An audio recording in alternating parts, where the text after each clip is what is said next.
Hello, hello. Welcome to Biblically Speaking. My name's Cassian Blino, and I'm your host. I am so pleased to have Dr. James Sedlacek back again. And if you've been listening to Biblically Speaking, you know him, you love him, you've heard him in many of our most popular episodes. Recently talking about Torah living, you came on and famously talked about misinterpreted verses and misunderstood Bible. You talked about the bleeding woman and made me fall in love with that character and her entire story. You've connected Jewish texts and how we went from Judaism to Christianity. You are such a treasure to have on the show. And now you're back here to talk about divorce. And I'm going to be honest, I'm not divorced. I don't know many people divorced, thank God. But I think it's a topic worth exploring simply because what's allowed? Why are we not allowed to get divorced? Are there scenarios? And even in the ones where it's just a bad marriage, is it wrong to divorce that? I have so many questions. So I'm glad that you're here, Dr. Sedlacek. Welcome to the show yet again. Thank you, Cassian. It's always a pleasure to be on your podcast and interact with you and others that have been on the show and ask questions. It's always been a pleasure to answer questions, and it's always fun to explore text and explore intersection between one text and another. And I'm always keen for those kind of details that get missed a lot. And I like to bring them out because sometimes they clue us in on some things that we're often skimming the surface on. Yeah, you're good at that. I'm so glad you pick up on that because I definitely don't. When it comes to divorce, this was a topic that you suggested because again, it's something that just goes over my head. I'm not thinking about it. I'm not looking for it. But we know of those verses where, a woman that is divorced, what is allowed. It's usually because there's adultery, but that's like all I know. So, how did you even stumble upon this topic? Yes, when examining like the Torah passages on divorce and remarriage, and then also Jesus' statements on it, a lot of times you come into like this will form the theological position for a church when they're trying to decide what they want their members to be like or what they want their pastors to be like.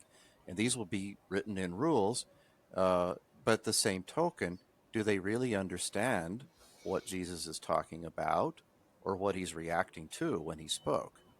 And that's kind of what sparks my interest when I read the passages such as in Mark or Matthew.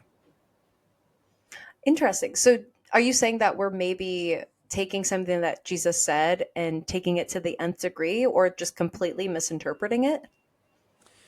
I think it's been misinterpreted a lot accidentally. And then, because people are used to the misinterpretations, then they react to the misinterpretation, sometimes going the other way too far. Just because they know the misinterpretation's wrong, they want to swing the other way. And you start getting this whole pendulum thing when it comes to this. Hmm. And it's hard to know, well, what was it that Jesus was actually saying, dealing with? What When you approach these, how do you know what Jesus meant if we've been missing it this whole time? Like, what is your approach to really dissecting this? Yes, one of the things I do in my studies is I connect with known Jewish sources on various Oh, topics, rabbinic literature, Talmudic material, Mishnaic material, because it often gives a clue to what is going on in the background. One of the first steps of biblical interpretation is to know the background for each statement in the text. The better you know the background to that happening, whatever it is, the better you understand what's really happening in the scenario. And one of the things we're good at in Western Christianity is taking our favorite verse out, making a whole theology around that verse and running with it, not yep. realizing what it meant.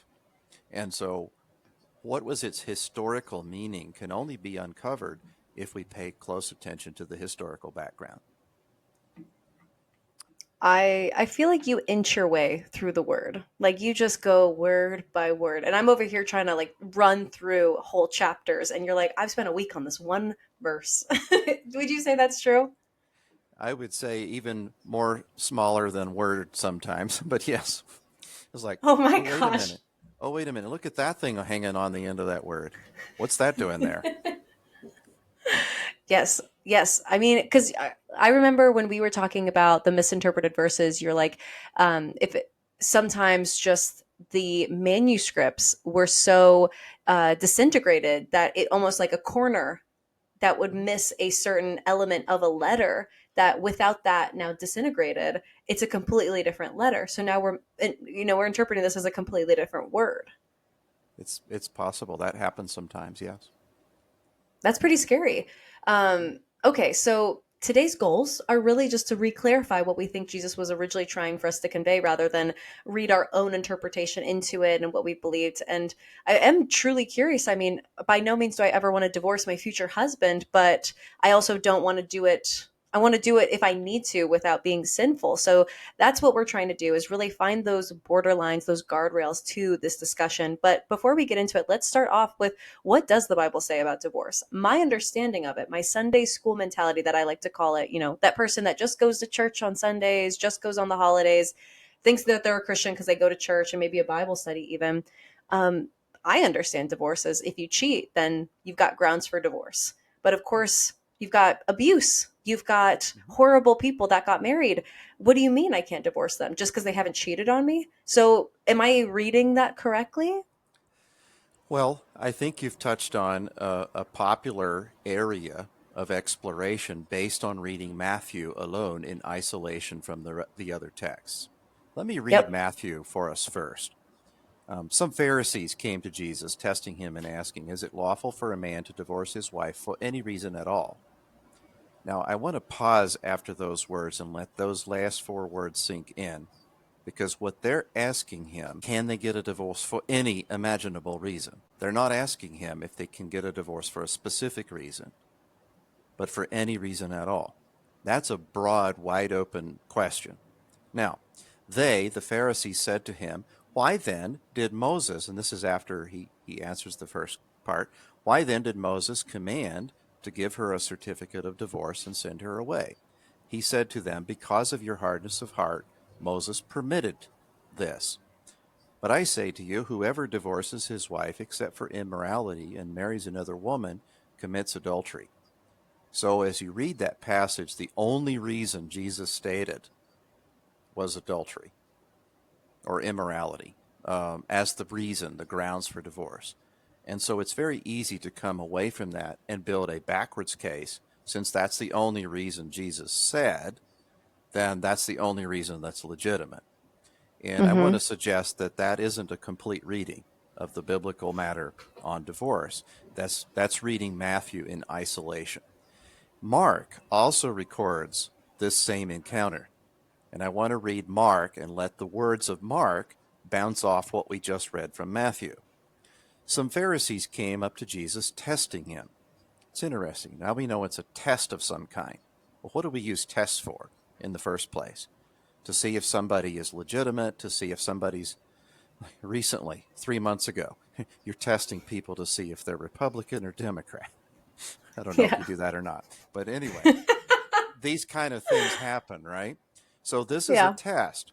Jesus is on this side or that side. Well, what possible two sides could he be on?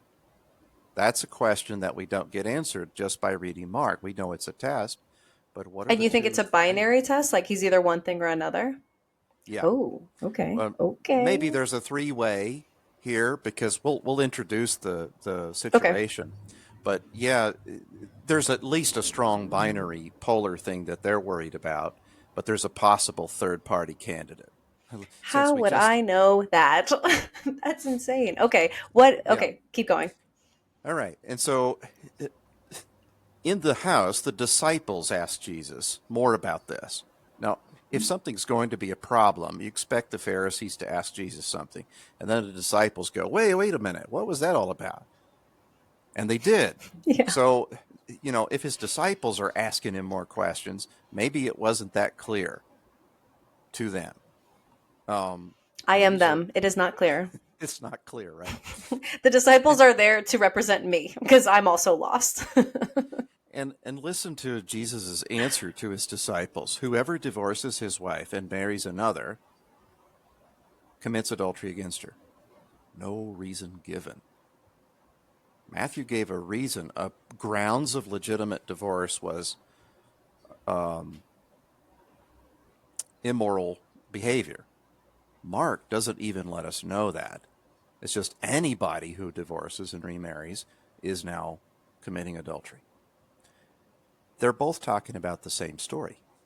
Mark Hmm. left out the reason that was grounds for a good divorce. Matthew included it. Who's to say Matthew didn't include all of them? If Mark didn't include any, Matthew included one. The fact that Matthew included one doesn't rule out that there's not more than one. Oh my gosh. And there are, and they're in the Torah. Oh my gosh. Of course. Of course that's where Yeah, the answer is. they're in the Torah. There's more than one reason. There's several. Okay. There are several reasons that are grounds for a good divorce. Now, the other thing that I want to suggest to you here is that there's stages of a Jewish marriage, and there's likewise stages of a divorce in a Jewish marriage. And until the thing is complete, nobody's supposed to be getting married to somebody else. And if it's There's stages complete, to get to like marriage, as like marriage is the goal, and there's stages before you're even getting married, and the same with divorce. There's stages before you can even get divorced. yeah, there's stages, there's Interesting. procedure. And if you don't get the final approval, we'll jump to it. It's called a get in Jewish culture when you get a divorce. And this is when the rabbi has examined the Torah and everything else to show that this divorce is fine. It meets all the criteria. It's not a frivolous divorce. It is not something that violates the Torah in any way. It's a solid divorce. There's real grounds for this divorce. And when they get a get, when they get one of those, that marriage is final. It is done, and the parties are free to marry. Without that thing, they are still legally married. And Which is why it's adultery. this is the gray area. This is the fuzzy zone. This is the place where you don't want to be getting remarried. Uh, People could go get a civil divorce, but until they got the get from their rabbi, they weren't divorced in the eyes of God yet. Then what's a civil divorce? The state court, or the justice of peace, if you will, someone who says, "Oh yeah, Like a come here, secular three hundred separation. dollars, I'll file the divorce papers, and now we're good." The rabbi's saying that's not a legitimate divorce. This is frivolous. This isn't even meeting any of the criteria given in the Torah. So there's Oh, the rabbinic approval of the divorce process called a get, and until that thing is in hand, they're still legally married. jeez. And so, yeah. And so this is why Jesus is saying, unless you've got one of those grounds, you're not getting to the get. You're not getting to the thing that actually guarantees that you have the liberty to remarry. So what are the stages? Yeah, we can talk about those. In Judaism, there are stages of the Jewish wedding. The first is the kiddushin. Uh, it's like a betrothal. A, a similar thing in English culture would be the engagement. Um, Okay. then there's the nisuin. This is the completion, the following through of everything. Um, we sometimes translate that as the consummation. Uh, in short, the families have all come together. They have signed off on this thing. There's a formal exchange of vows before family, and the bride and groom go off to the wedding chamber. Then it's nisuin. It's done. It's Got it. consummated, and that's the second stage. Well, you could have somebody who's in the first stage of a wedding. Nobody's supposed to be getting involved with them or getting second contracts with them until they have either been dropped from the kiddushin stage. Like something could happen. The bride and groom could examine themselves and realize we're not compatible. We need to break this thing off, and the kiddushin is broken. Well, there's not going to be a nisuin. They're done. Now they're free to go make a kiddushin with somebody else. But Got it. that's the stages, the kiddushin and the nisuin. It's not that different, really. There's nitty gritty things that are different between an Yeah. engagement and a wedding. But we think in English culture that the wedding is that final stage only. In Jewish culture, And it begins at the kiddushin.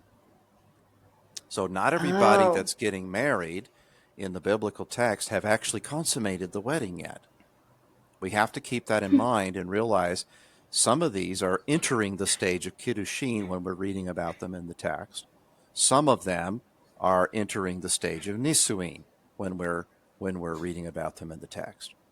And you have to have a fine eye to catch that difference. And sometimes it's not stated what stage they're in. But you then have to give a person the benefit of the doubt that they might be at this stage and not this stage, and not hold your interpretation too rigid on that text.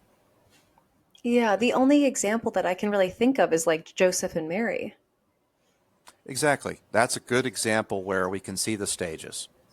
And our New Testaments are pretty clear that there's a betrothal, and Joseph knew not his wife, so he did not enter nisuin with his wife.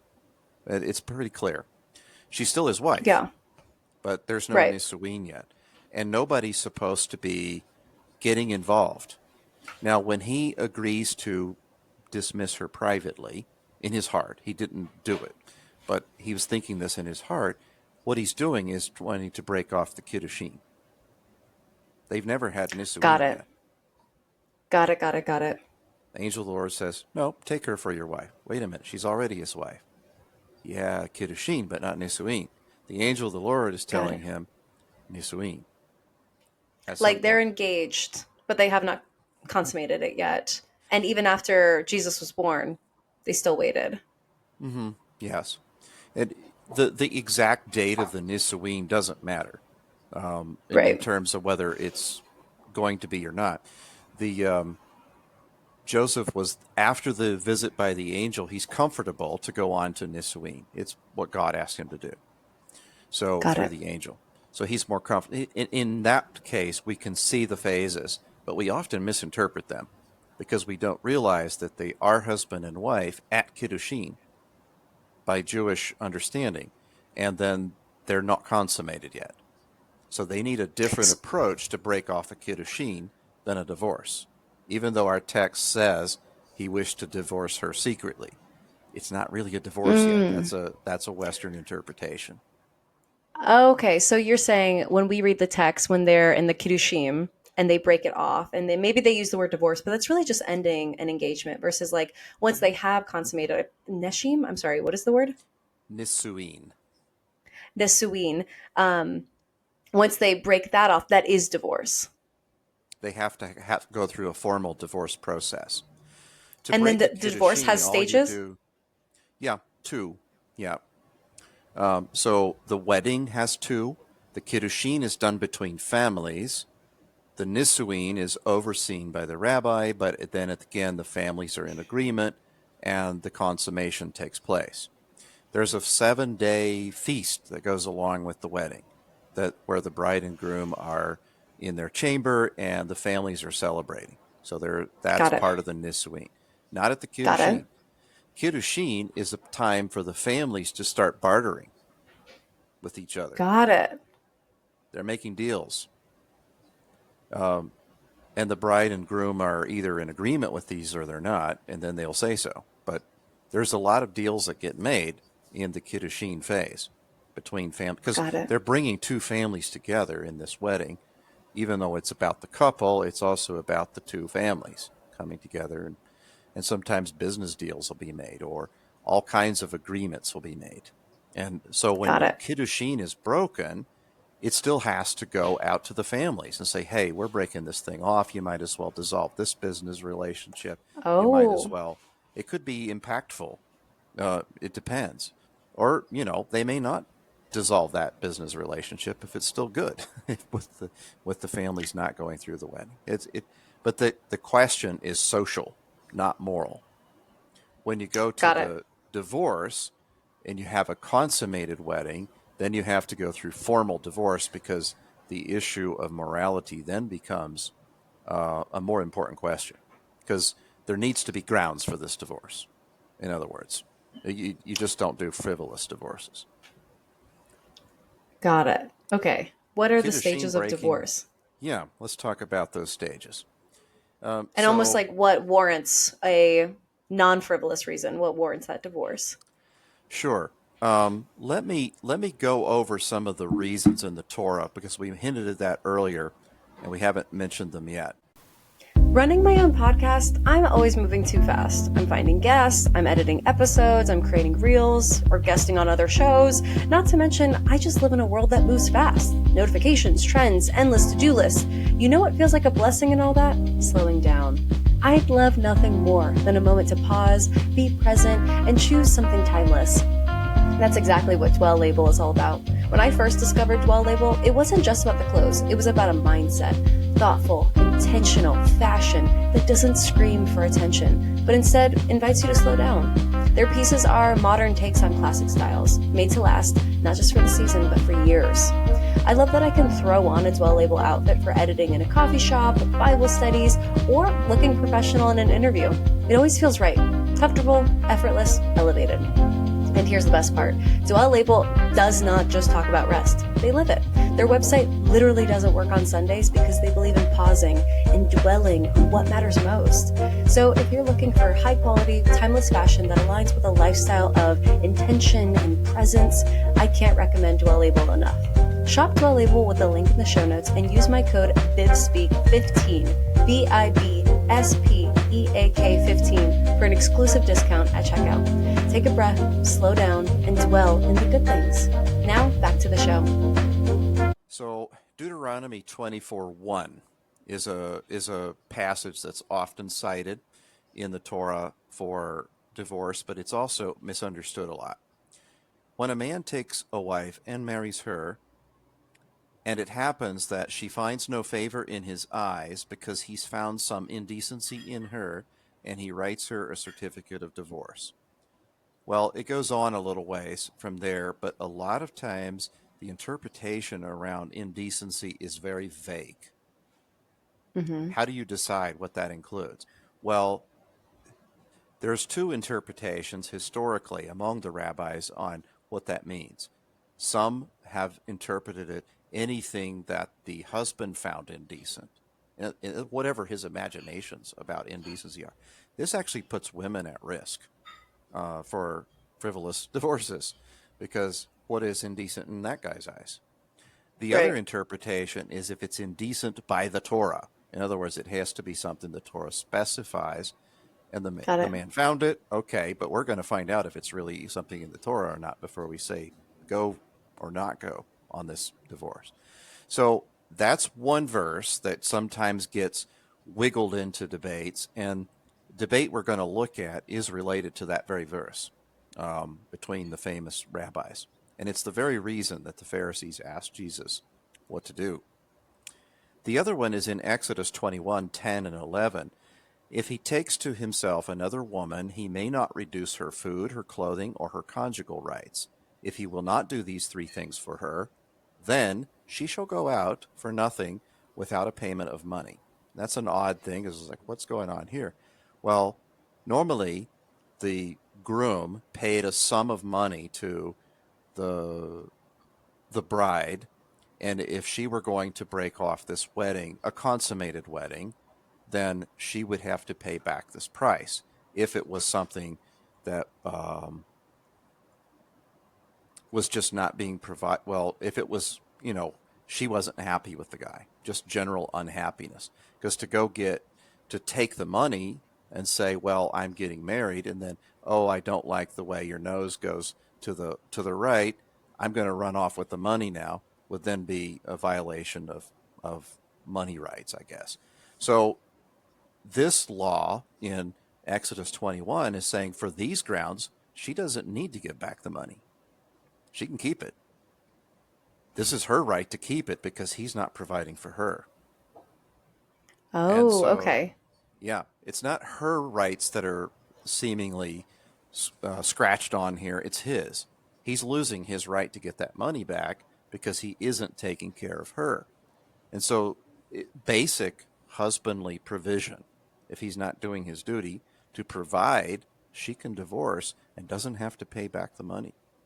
That's interesting because that's a lot broader than cheating. Right. This is basic humanitarian. Okay, you're living under my roof. I need to put clothes on you.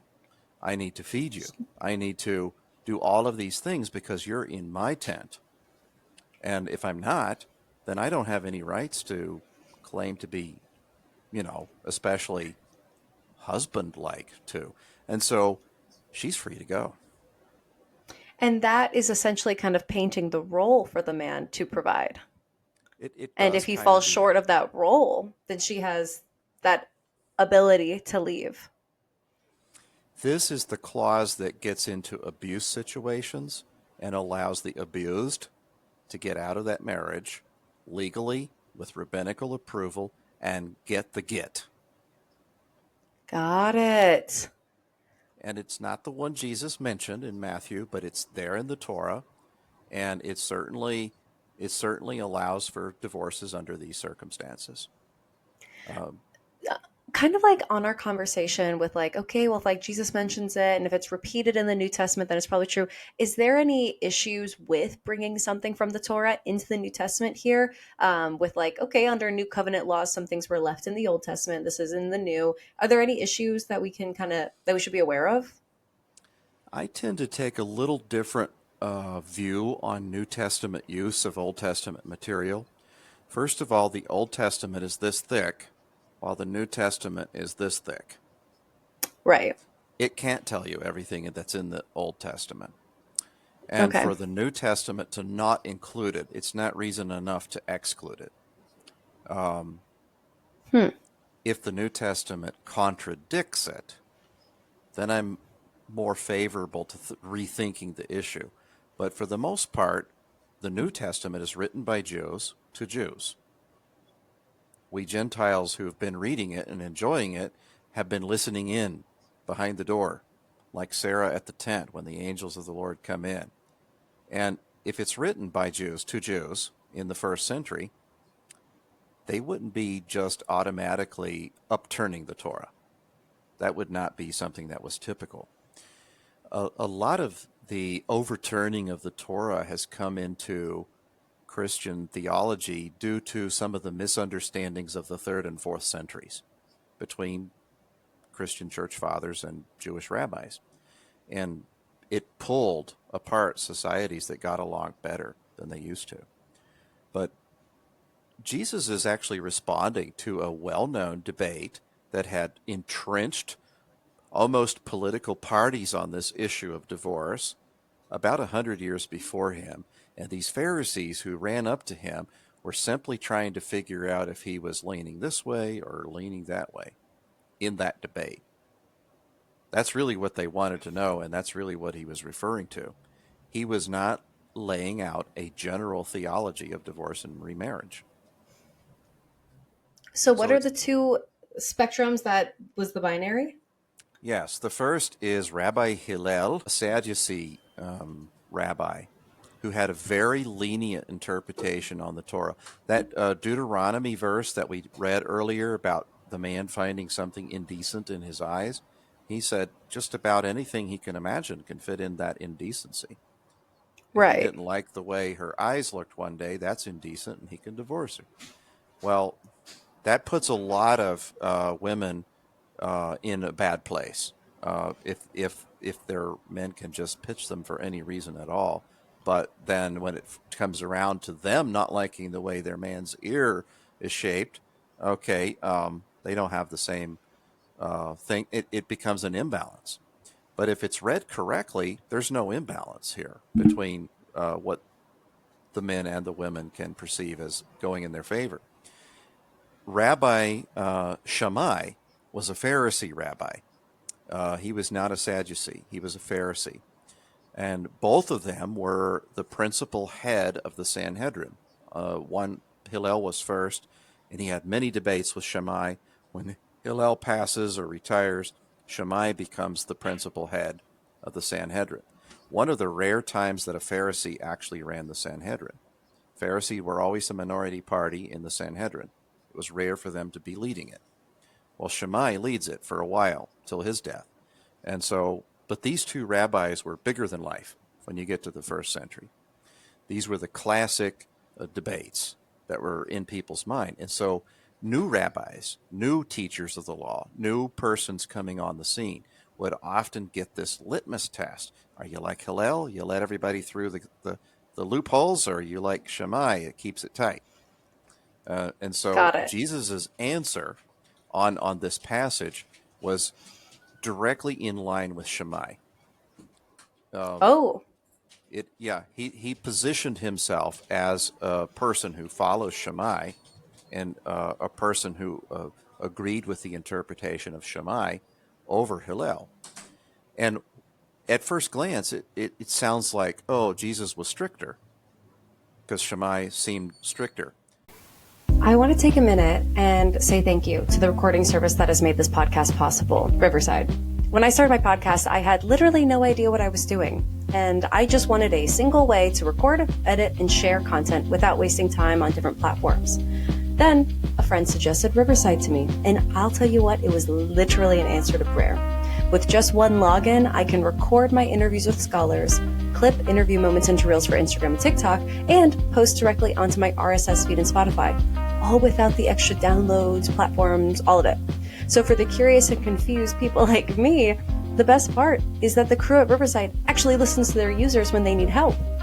I wanted an editing preset to save time on creating reel templates, and they listened. They literally implemented a new feature. And since using Riverside, my social clips have reached over 1 million people each month. And I haven't even unlocked all the features yet. Live streaming is going to be next. So if you're considering starting a podcast, or you just need to edit at a pro level for content or interviews, I cannot recommend Riverside enough. If this is helpful for you, I ask that you click the affiliate link I provided in the show notes description. It costs nothing extra to you, and it gives a small kickback to me, which helps the channel stay alive. Thank you so much. Now back to the show. But Jesus was thinking of the equality for the women. They don't need to be going through frivolous things just because the man decides, oh, this has changed about your appearance. It's time to be done. Let's find somebody newer and younger. No, that's frivolous divorce. So, and some of the grounds that Jesus cites is for why divorce is not a good plan in the first place. It's not that he's overruling Moses' allowance for a divorce, but he's saying that divorce is simply an allowance for when things are so bad that it keeps things from getting worse. Okay, two people that are belligerent are just going to fight. Well, they're both abusing each other if they're both equally doing this to each other, or one is being abused by the other if that's not the case. But it's grounds for one or both to get a divorce, depending on what's taken place. Abuse is a good reason for a divorce, because your rights to your sanity and your rights to having somebody be a biblical example is a good thing. And a person who's being evil and pounding, beating you up emotionally or whatever is a bad example. And God's commands were for people to draw everyone to God's word. Well, a person who's doing this isn't drawing anybody to God's word. It's an abuse on the spiritual level as well, one that's often overlooked by secular thinkers on divorce. But it's an important one. Provision not only of the physical matters but also the spiritual matters is also an important consideration. And the Abuse, provision was stated in Exodus. yeah. Hmm. Okay, so just to summarize, because there's a lot of Jewish language going on. So again, Dr. Sedlacek, remember the Sunday school mentality that we're keeping up with here, but I appreciate the depth that you're offering, is that when the Pharisees came to Jesus with that question, it was a binary test of, are you going to answer this with the, I want to say, more liberal rabbi, or alongside the more conservative rabbi, the one that has there is no loopholes, where the other one says there is loopholes, the ones that respect women, the ones that do protect women, that doesn't just say you looked bad today so he has grounds for divorce. And Jesus sided with the more liberal, open-ended, and equal sounding answer of saying, listen, if a man is not providing for his woman, both physically, monetarily, and equally, those provisions are gone. She's in danger. not beyond any sexual immorality, which he just references sexual immorality. But in that answer, they knew that he was falling in line with the more liberal rabbi. Well, I would say the more conservative one because he's not allowing so many loopholes. It's the one that allowed all the loopholes in there, allowing so many divorces to go through that actually, in effect, is taking advantage of the women. Yes, I think we're saying the same thing, just using the opposite words. But yes, I Okay, agree with you. possibly. Yeah. Just wanted to clarify. But so Shammai and Hillel had these really diametrically opposite views on how to interpret the Torah generally. It wasn't just on the issue of divorce. Rabbi Hillel was always looking for the loophole to do this. And Shammai is like thinking, what's the principle of this thing in the first place? This loophole doesn't really Mm, exist. And so this is the way they operated. But the effect was mm. Hillel was allowing men to get divorces over absolutely trivial grounds, whereas Shammai was saying, no, what God has put together, let not man put asunder.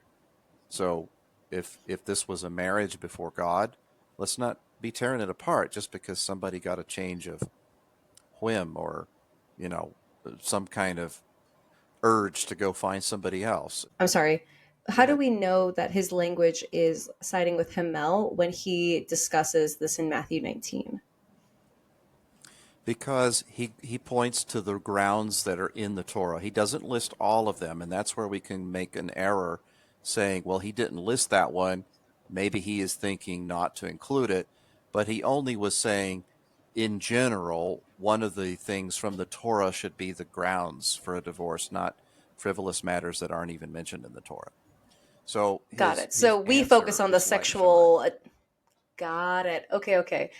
So like the nature of his response, because I'm getting so hung up on the word adultery, where that's the limiting factor. But you're saying just in the language that he uses and the structure, it's more open ended to the conservative aspect that protects the woman, and it's not just allowing for all these loopholes. That's the way he's answering that question. We shouldn't be focusing on the adultery part of that question or his response. We should be focusing more so on the fact that he's alluding to a more conservative protection within marriages that keep women safe with regards to provisions.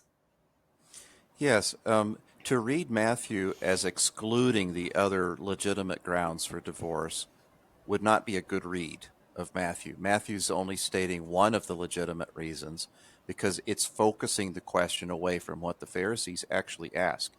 They don't ask, what are the legitimate grounds for divorce? They ask, can a man, didn't ask about the woman, can a man divorce his wife for any reason at all? Yes or no? So they've Oh, already and got he this answers with question. like, no, not any reason, for very specific reasons that do not help the woman out.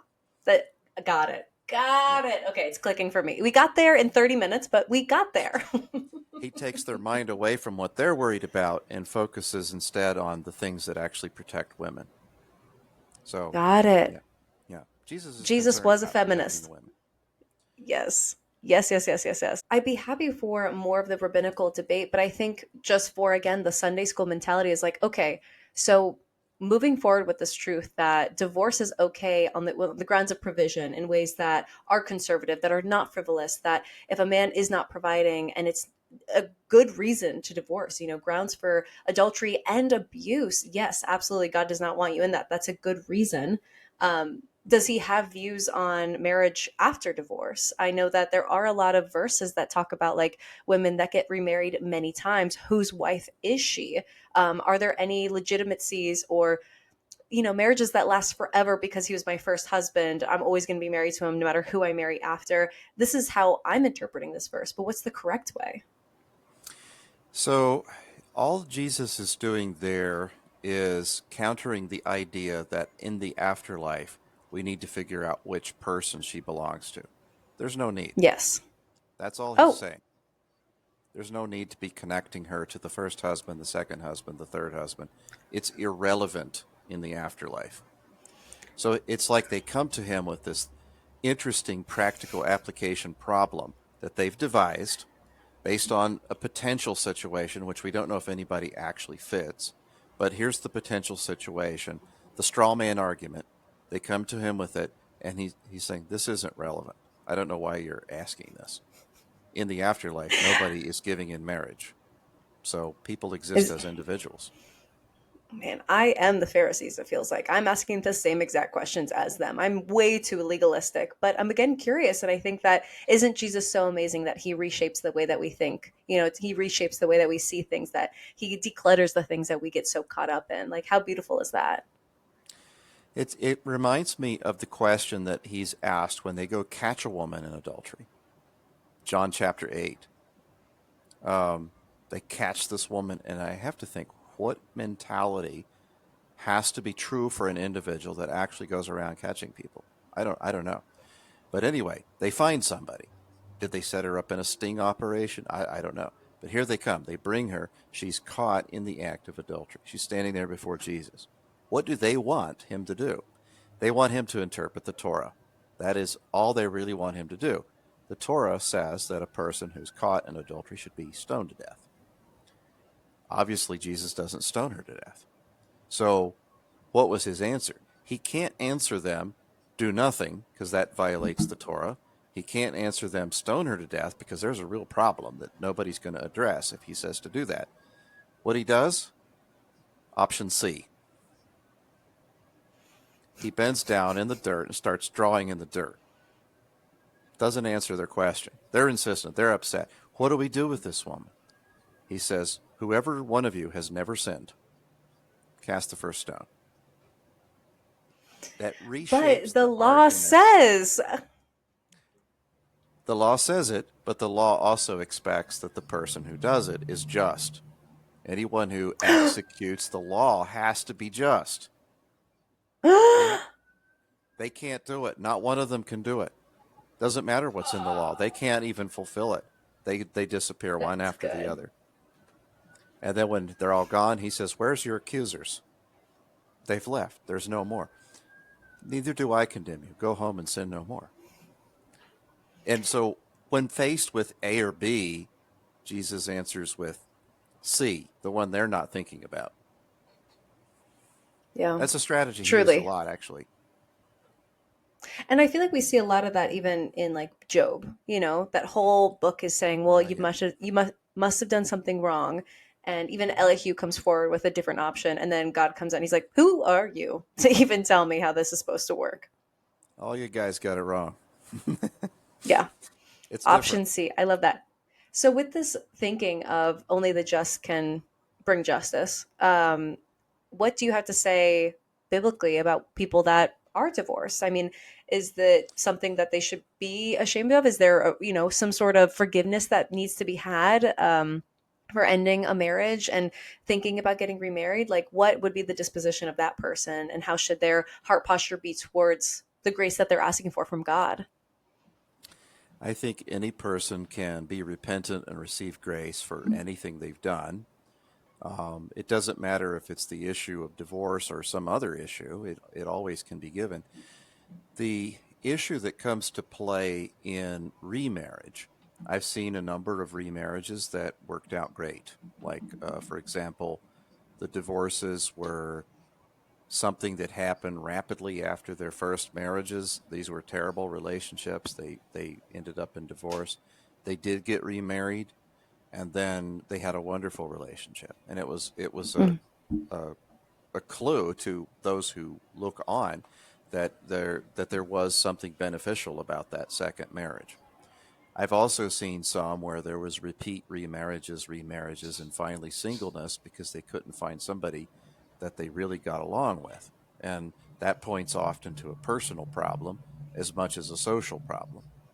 Um, it's hard to say if their remarriages were a good thing in that case. It's hard to say. For me, it's difficult to form what is a perfect response to someone who's gotten divorced and wishes to remarry because we don't actually get a full theology in the text. We have some legitimate grounds for divorce under rabbinical law, under the Torah, and with those, a person was free to remarry. most of Christendom or Christianity doesn't operate under rabbinical law. So how does that work? How do we make it work? It's something that's too sticky of a problem for most of us as churches to deal with. On the practical level, a person can't sit in this position of being divorced and wanting to remarry with a huge unknown. And that's the What impractical solution. They don't know. Can I what get do you mean married? a Can I big not? That Wait, one. what do you Can I mean? get What's the married issue with or the unknown? yeah, the can I get married or can I not? Is it legitimate? It's a big question. So Right. the if a divorce wasn't on one of the legitimate grounds, then a remarriage is non-legitimate. That's the take that you get from reading Jesus's interaction with Torah. But it's hard to define whether or not somebody's civil marriage that never was involved with rabbis making a get for them, if theirs is the same level of legitimacy. It's hard to know that. It's hard to decide that. So the different church denominations handle this differently. In my own, what we do is if somebody wants to go into ministry and they have a divorce before and they're married to their second partner or whatever, um, we have a lot more investigation we want to do to make sure one, the old divorce is really done and over, because that was one of the issues in the rabbinical thing. Because if you still got a backdoor way into the first spouse, it's not over. And the other thing is that the new marriage is actually solid, because stability in a home, stability in partners is actually a positive thing. And so you want to make sure of that, extra careful when you've got somebody who's had a divorce and a remarriage. And maybe that's where the practical thing is. Whatever kind of wisdom we can derive from God's word to kind of ask people and probe a little bit. A lot of times in especially American society, we like to think, well, that was my business. And I don't want anybody probing into that thing. But the thing is for an organization, which the best answer is to not get divorced in the first place, um, still wanting to be, how do I put it, giving grace to other humans who've had a mishap, still wanting to include them at all levels of the worship with a divorce on their hands and a remarriage. At least be open and honest about all of this in a group where it's safe. And so, like people seeking a ministry, we have one of those groups. Everybody that's going to become a minister of any level goes through the group and deals with a lot of things. It's not just about divorces and remarriage. It's about finance. It's about attitudes and gifts and Yeah. dispositions and a whole bunch of things. But that will be a piece if they have a divorce, and it's not needed if there's not been one. So that's the other Interesting. thing. That's a kind of a practical response to this, because one of the things that Jesus cites is uh, let a man. Well, even in rabbinical sources, the purpose of a marriage is to have a marriage for life and to not put asunder what God puts together. Bad things happen. We have to be real. Uh, Bad things do happen, and you have to do the best thing left, whatever that thing is. What out of all the options in front of us, we have to do the best decision with whatever's left of the pieces, and that can be tricky to do. It can be tricky, and to a certain extent, we have to understand people, understand where they've been, what they went through. Um, I know somebody who was in a very abusive relationship, and they thought that getting a divorce itself was a sin. And it took half the church to convince them that you're being abused. It's it's probably, and you don't want to say certainly, but it's probably the best thing to do out of all the options in front of you. But I feel for that person because for me, to have fear of God is like, well, I would rather suffer in this abusive relationship than do something against something I could have prevented. Like I chose to get divorced and that's on me. So I'm saying I absolutely follow that thinking. But my one of my follow-up questions was like, okay, then like what are the grounds? Like if I'm a Gentile, what is it? But I think what you said just now of like what is the best solution? Like the goal is to stay married, but maybe staying married isn't the best solution. And I know people are going to want to like have exactly what is and exactly what isn't, what is the black and what is the white. But I mean, sexual immorality, adultery, abuse, I feel like a lot of things fall within that. Am I missing anything there? No. And the other thing is within two persons, forgiveness can play a role between the two of them too. But it also needs to be probably with some oversight, because it's easy for one person to say, "Oh yeah, I forgave them," when reality is therapy was what they needed. And the thing is Yeah, that, enablers. We have such a thing, enablers. So true. I know people who've enabled their children to be alcoholics. It can happen. You can enable a problem that didn't exist previously.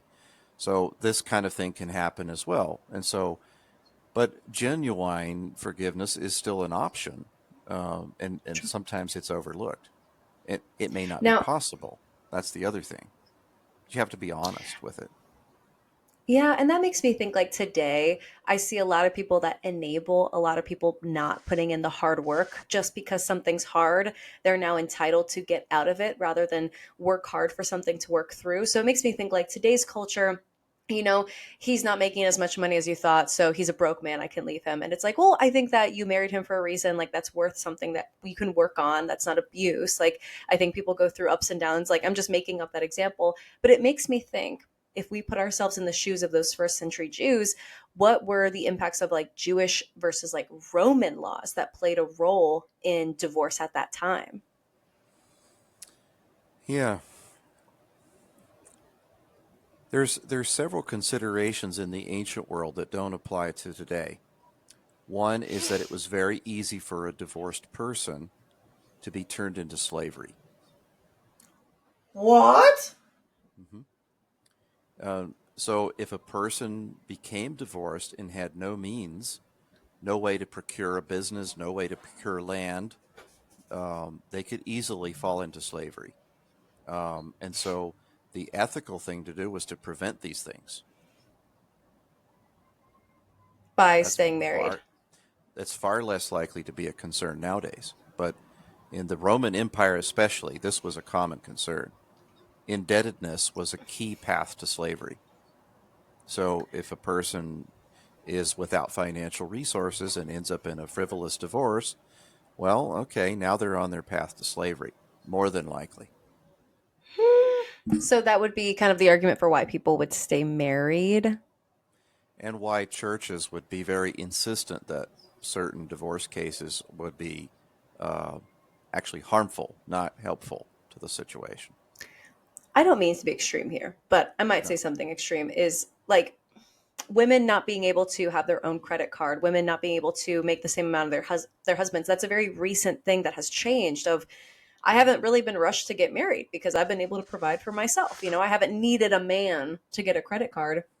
right. I don't want to say it's the same thing, but it kind of is of like, why would I divorce my husband in 1930 if it was just going to leave me, kind of kicked out on the streets by myself? Whereas like now I can get divorced Mhm. and still be able to make an income, maybe even more than my ex-husband. Yeah. And these are concerns that play a role in some of these society protection things that are going on in Jewish law and in the way the early church handled situations. Yeah, they Yeah, wanted to prevent, and this is the same reason, like in the book of James, where it kind of brings out the rich landlords who want to try court cases on people who are struggling to pay rent. Well, what would happen? The renter ends up enslaved. So the church was mm, like, no, let's handle this at the church for mm. believers, a believer who's renting and a believer who's the landlord. Let's handle this at church. At least the church can pull some money together and help out the renter and keep him out of slavery. It, Whoa. it See, was a bigger this is thing. I love these conversations because how was I supposed to know the societal context of those laws? Because when you read it as a Sunday school Christian, I'm just going to keep using the term, is you say, okay, God said don't do that, so we can't do that. No explanation. Just cut off the top of the turkey because that's what we do in this household. You know what I mean? Like I'm referring to that story where each year Three they cut off the top of the generations ago, turkey. it was the pot Yeah, they're like, sizes. Yeah, yeah. yeah, that was just the size of the oven. That's why we did it. And this just puts so much more color into it. And I think creates more freedom in our faith of like, oh, our God is not here just to put rules on us that are stagnant and have no limits. Like that's what made sense at that time. And we have a living word. And Jesus was very reflective of the space that he's granting to us. But without the context of why he needed to grant that space in the first place, from Matthew to Exodus, we kind of lose that reasoning. Like that thread is completely lost. And something that slips most people's imaginations is just how patriarchal the Roman society was. We don't realize how much it was different from typical Jewish society and even typical Greek society until you really go digging in the materials, the philosophers' notes and letters going back and forth between people. But Rome was far more patriarchal than Greek or Jewish cultures.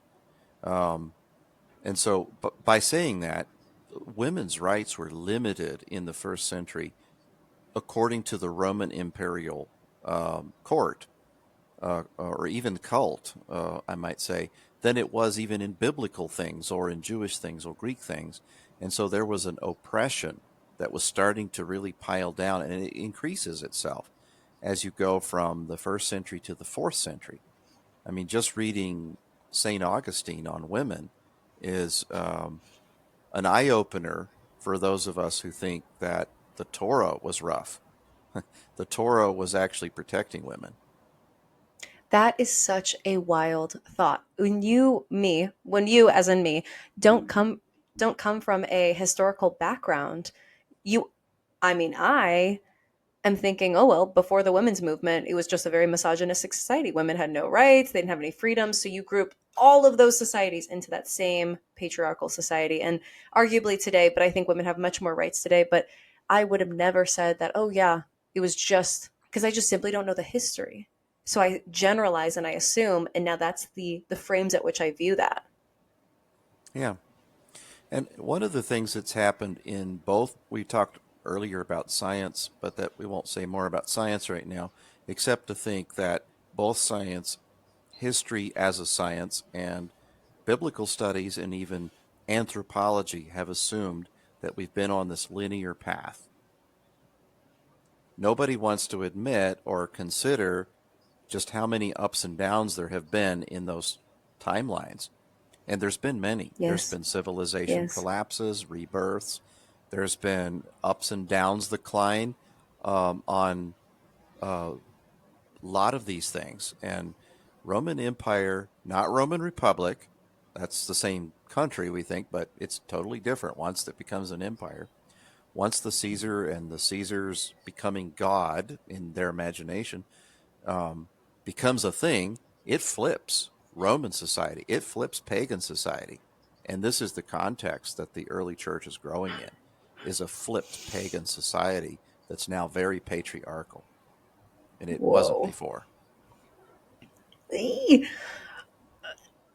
You might have to come back on to talk about that is so many levels that just like you I don't exist in that society. How am I supposed to think like that and then interpret literature in that is just so difficult, but I'm so grateful that you're able to unpack it and kind of break it down easily. We That's a whole other conversation. I do want us to end on something that is more applicable today, and you might have already answered it to be honest, but just for the people that currently exist within a church that is very anti-divorce. Obviously you've just broken down that there's a lot more leniency in it once you understand the Torah. Like Jesus does want to protect us, he does want marriage to last, but like he doesn't want people to suffer. And he wants to have a valid reason for divorce, not frivolous, but also a protection, a choice of protection, sorry.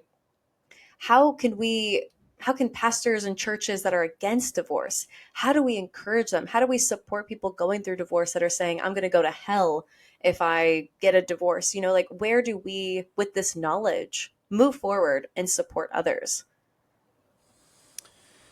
It's difficult sometimes to convince leaders to change how they view things because whatever formed their opinion still does. And one thing we can do is point to where where there are gray areas and where there are incomplete statements, because incomplete statements can be interpreted more than one way. You saw what I did with Matthew after reading Mark. Uh, Jesus' statement in Matthew is incomplete. He didn't cite every Torah example. He cited only one to point to the fact that it's Torah that should decide this, not frivolity that should decide this matter. And so, by proxy, that includes anything else that is in the Torah. Um, those would have been a wide range of things that could have been mentioned there, and he could have mentioned them. He may, in fact, did mention them, but Matthew only records the one as a cover for all the others. That's another thing that we often miss. But if we can't change their minds about something, we can still be supportive and provide healing presences and even counseling to people who not only have had the strife and the turmoil of a divorce and maybe a remarriage, but the strife of church angst when other church leaders came down on them in a way that misinterpreted the text. And Hmm. sometimes just being a healing presence for people is very helpful, because sometimes the stress from that is greater than the stress of what caused things to happen in the first place. I try to think of it Absolutely. as spiritual pain or spiritual stress over things can be massive, because if a Hmm. person doesn't have a way to know, okay, where does the fence stop, Hmm. then they're always stressed about where is the fence. I don't know where it Hmm. is, and I don't know what side of that fence I'm on. And that's I not a have, good place to yeah. be.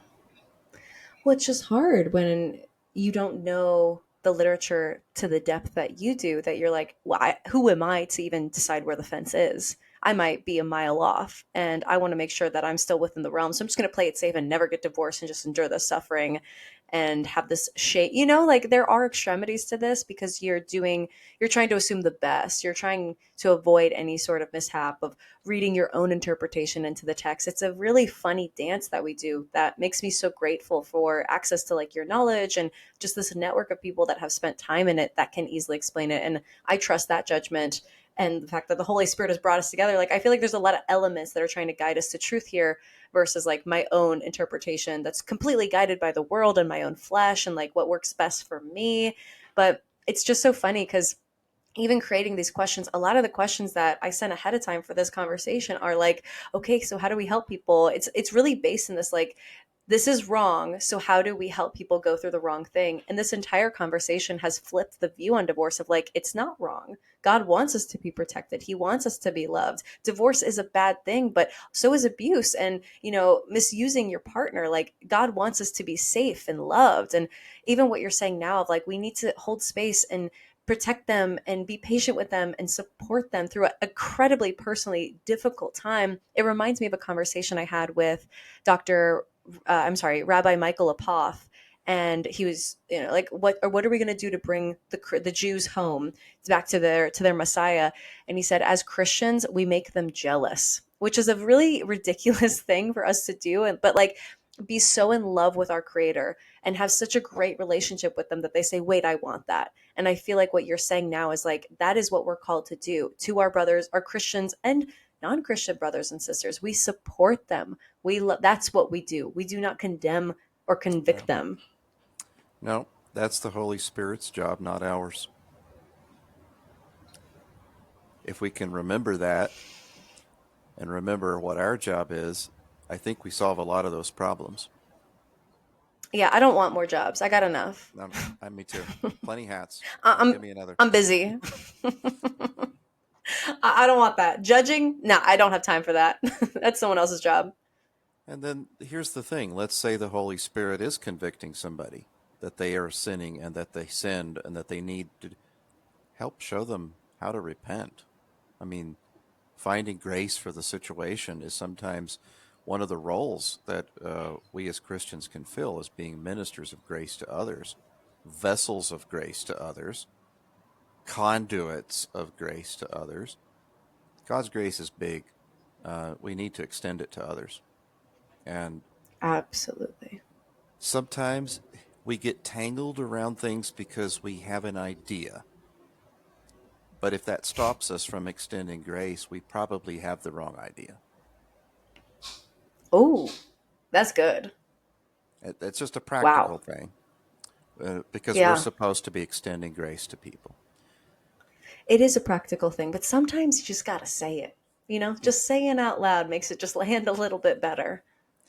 Even if the idea as a theoretical concept was solid, the idea to convey this thing as a judgment to somebody else isn't. Yikes.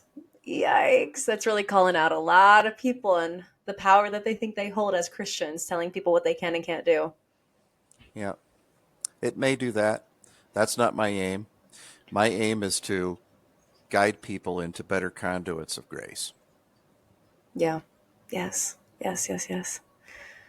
Ah, Dr. Sedlacek, again, another amazing conversation. And like I said before, I'm going to bother you after this to bring you back on for some of the other things we've discussed in the past. But last time we discussed, you were talking about some business that you're building that helps pastors really reinvigorate their understanding of the Torah that maybe seminary didn't provide. Are you still moving forward with that? Or what's the status on that? Can people access you? Are you teaching? I am doing classes. I can talk about that. Several of the things I was working on are kind of on hold temporarily due to some situations I don't want to discuss here. But the the plan is to keep moving forward on this. So Cool. yes, that is something that's potentially developing.